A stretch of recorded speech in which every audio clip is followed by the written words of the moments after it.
नमस्कार। जय श्री कृष्ण। सादर वंदे। तो दोस्तों, आज का विषय एक विश्वव्यापी महामारी, प्राकृतिक आपदा कोविड-19 यानी कोरोना, जिसने समूचे विश्व को हिला के रख दिया। आज जगह जगह पर मानव सभ्यता, मानव जीवन अस्त व्यस्त हो चुका है। समूचे राष्ट्र में बड़े बड़े संपत्तिशाली समृद्धशाली राष्ट्र को भी अभी ये समझ में नहीं आ रहा है कि क्या करें और क्या नहीं करें। चारों ओर एक असमंजस का माहौल बना हुआ है। क्यों? किस बीमारी पर सटीक रूप से नियंत्रण कोई कर नहीं पा रहा है। और यहाँ एक ही नियंत्रण है कि घर में बैठे रहो, लॉकडाउन। अब प्रश्न ये है कि ज्योतिष में कहीं पर तो इसका कुछ उल्लेख हुआ होगा।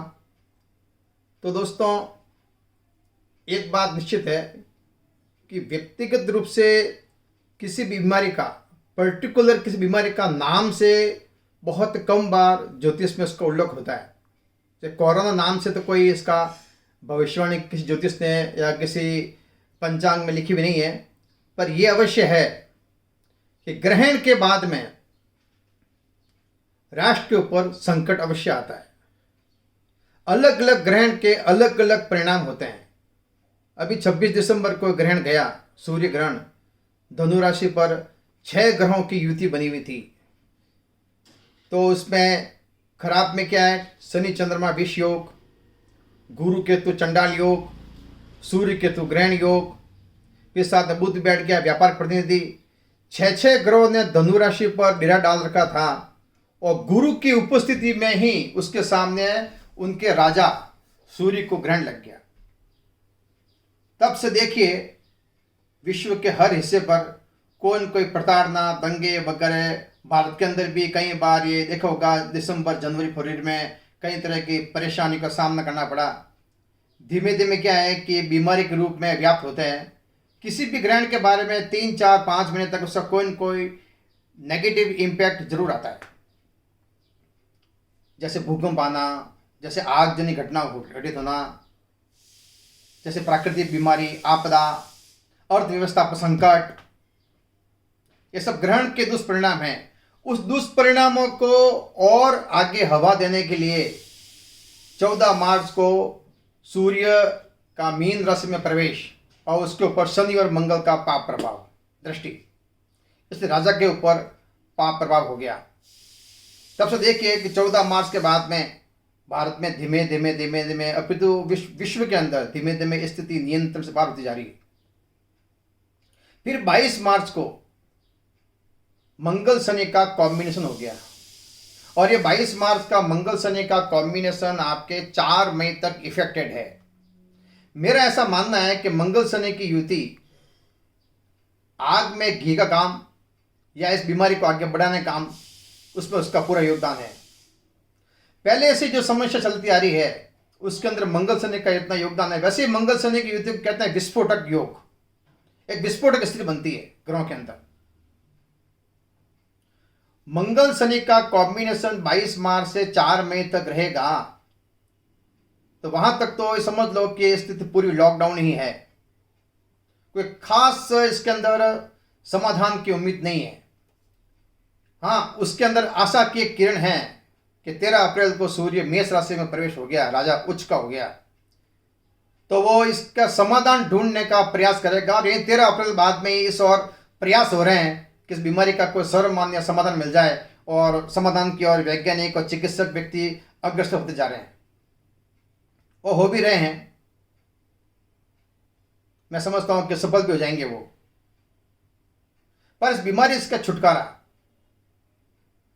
तो काफी विलंब से होगा, क्योंकि 4 मई को ये युति हटने के बाद में भी इसको पूरी तरह से ठीक होने में फिर भी आप कम से कम 1 महीना 1.5 महीने का समय मान लो। यानी कि मई के एंड तक या जून के सेकेंड वीक तक जाकर के अपन इस बीमारी में काफी हद तक काबू प्राप्त कर पाएंगे। घर बैठे अपन इसका उपचार भी करें। भारत सरकार के आयुष मंत्रालय द्वारा समय समय पर दिशा निर्देश जारी किए गए हैं उनका पालन कीजिए। चिकित्सकों द्वारा समय समय पर औषधियों का जो बताया गया है उनका पालन कीजिए। इसके साथ में मतलब इन औषधियों के सेवन के साथ में ज्योतिष संबंधी कुछ औषधियां भी होती है जो पेट में ली जाती नहीं है, जिसका अपन देवताओं से आशीर्वाद रूप प्राप्त करते हैं, मंत्र पूजा पाठ इत्यादि। हर एक व्यक्ति घर में महामृत्युंजय का जाप, गायत्री मंत्र के जाप और नाना प्रकार के अपने रोग से संबंधित कई उपाय हैं। कुछ नहीं तो प्रभु कीर्तन, राम का नाम ही लो, दैहिक दैविक भौतिक तापा, राम राज नहीं काहू व्यापा। और मंगल शनि की युति के परिणाम को दूर करने के लिए हिंदी के अंदर ही है सुंदरकांड, तो घर में प्रत्येक व्यक्ति को रोज सुंदरकांड पाठ करना चाहिए। विभिन्न तरह के पूजा पाठ के अंदर ईश्वर की आराधना करें और ईश्वर का जाप करें,